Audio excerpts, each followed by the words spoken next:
What's up, guys? Swan Fan 101 here, and hold on, let me just adjust the camera. There we go. And this is my Cruiserweight Classic review. Now, this week's Cruiserweight Classic episode only had two matches. It had Zack Sabre Jr. against Noam Dar, and it had Rich Swann against TJ Perkins. And I seem to be moving around a whole lot. So let's just get right to it, shall we? We started off with Noam Dar and Zack Sabre Jr. They had, in my opinion, a really good match here. A lot of technical wrestling in this match. Noam Dar is, as in WCPW showed, is a very good wrestler. Zack Sabre Jr., of course, one of the best in the world. They had a very good match here. Slightly disappointing, considering how much time it got. It got like 15 and a half minutes. But there was a lot of good technical wrestling here. It was still fun to watch. I will say that. It was not a boring match. It was a lot of fun to watch. And finally, a match on the Cruiserweight Classic that had a good match with Noam Dar. Because Noam Dar was paired with Harv Sira and then paired with Ho Ho Lun. Harv Sira, did not impress me, and Ho Ho Lun wasn't that good. And people are saying it's like, oh, man, Noam Dar is not that good. And I'm just thinking, dude, watch WCPW, watch the matches he had there, you'll see just how good Noam Dar really is. Ho-Ho, and, he's okay, but Ho-Ho Lun does not impress me. And Harv Sira only had 3 matches with him. A 3-minute match, I mean. So, I was like, just wait. Wait until he faces Zack Sabre Jr. He'll have a good match. And that's exactly what happened here. He had a pretty good match. Noam, and they wouldn't put him in the quarterfinals if they didn't see something in Noam Dar.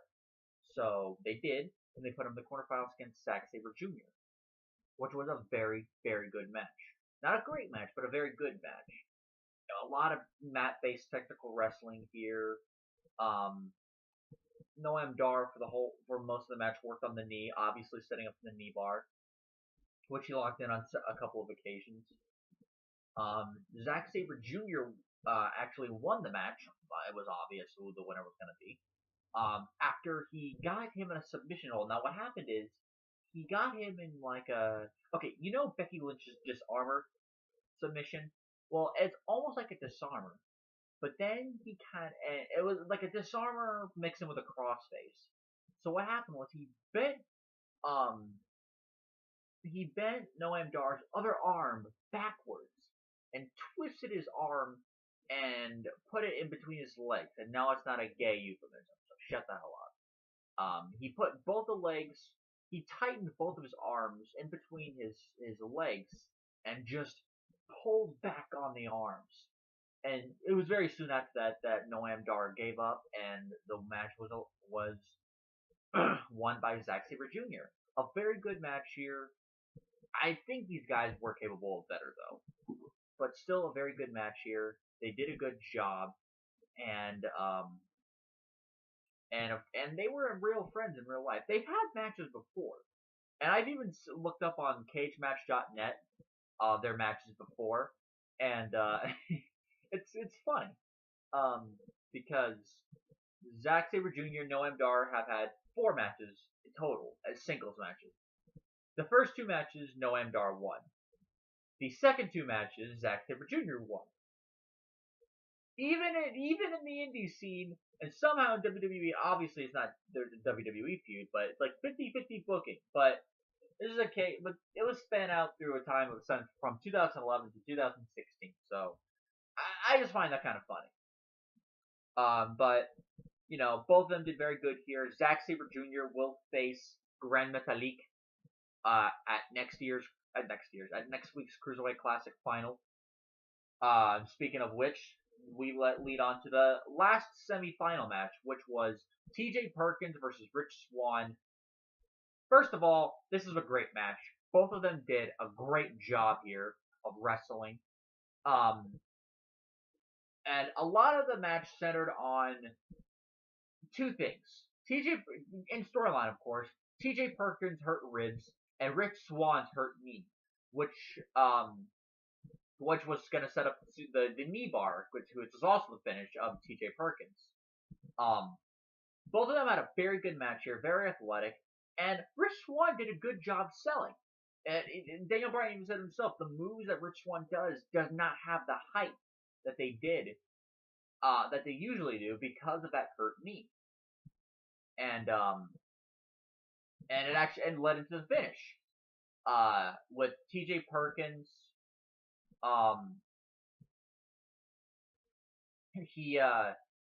first he hit the. It was like he went for a fireman's carry position, and then lifted him up and hit him with like a Pele style kick, and then after that went for the knee bar, and which Rich Swann eventually tapped out. This was a 17-minute match, and it was a great match, a well-deserving great match.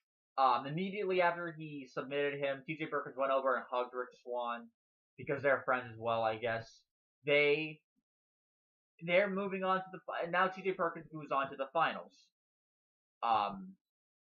So with that being said, let me get into the other part of the video, which was my predictions for the Cruiserweight Classic. Semifinals are going to be Grand Metalik versus Zack Sabre Jr. and Kota Ibushi versus TJ Perkins. Now, first of all, I expect nothing but great matches from all three of them. Whoever wins the matches and goes on to the finals. I expect nothing but greatness. But at the same time, I want to see who wins.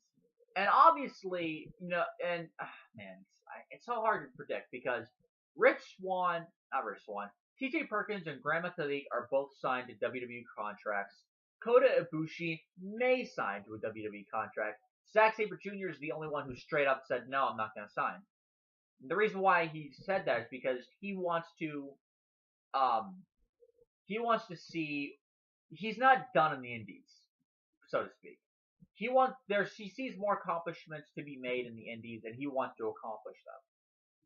Props to Zack Sabre Jr. on doing that, I have to admit. It takes a lot of guts to do that. But what are my predictions?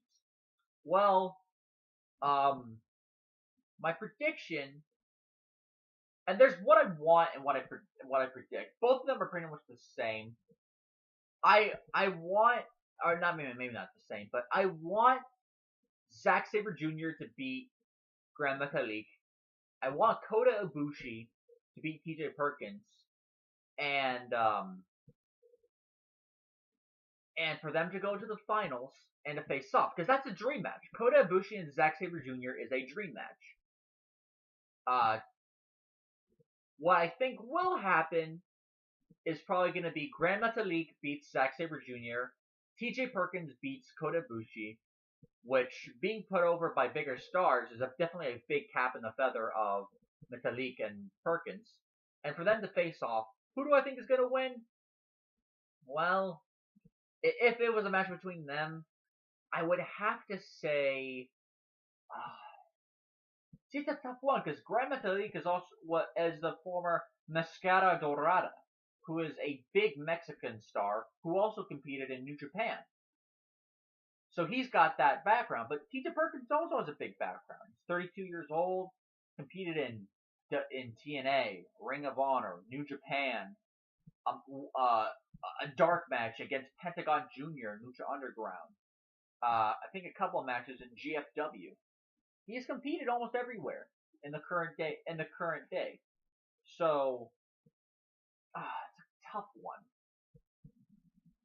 I had to pick. If it was the finals between them, if I had to pick, it would be. It would probably be TJ Perkins. The reason why I say that is because he's got at least decent mic skills from the looks of it. He's got personality, first of all. He's got personality. He's a good looking guy. He's a young enough guy. He's not some big time legend. He can speak English, so that's definitely a leg up on Metalik. And he's more of a technical wrestler as well as a high flyer instead of just Metalik, who's also just a lot of high fly with some actual wrestling. That's what I think might happen. What I want to happen is Zack Sabre Jr. and Kota Ibushi. Although we could possibly get Kota Ibushi and and Grand Metalik, which is just a complete left fielder. That would be a great match, by the way. Or maybe Zack Sabre Jr. and TJ Perkins. Being put over by Zack Sabre Jr., TJ Perkins would do well. You never know. But that is my overall predictions and what I think might happen at the Cruiserweight Classic finals next week. It's going to be an awesome Cruiserweight, at least as a recording this next week. It's going to be awesome. I can't wait to see it. And until next time, guys, I'll see you with my Lucha Underground review. Peace, y'all.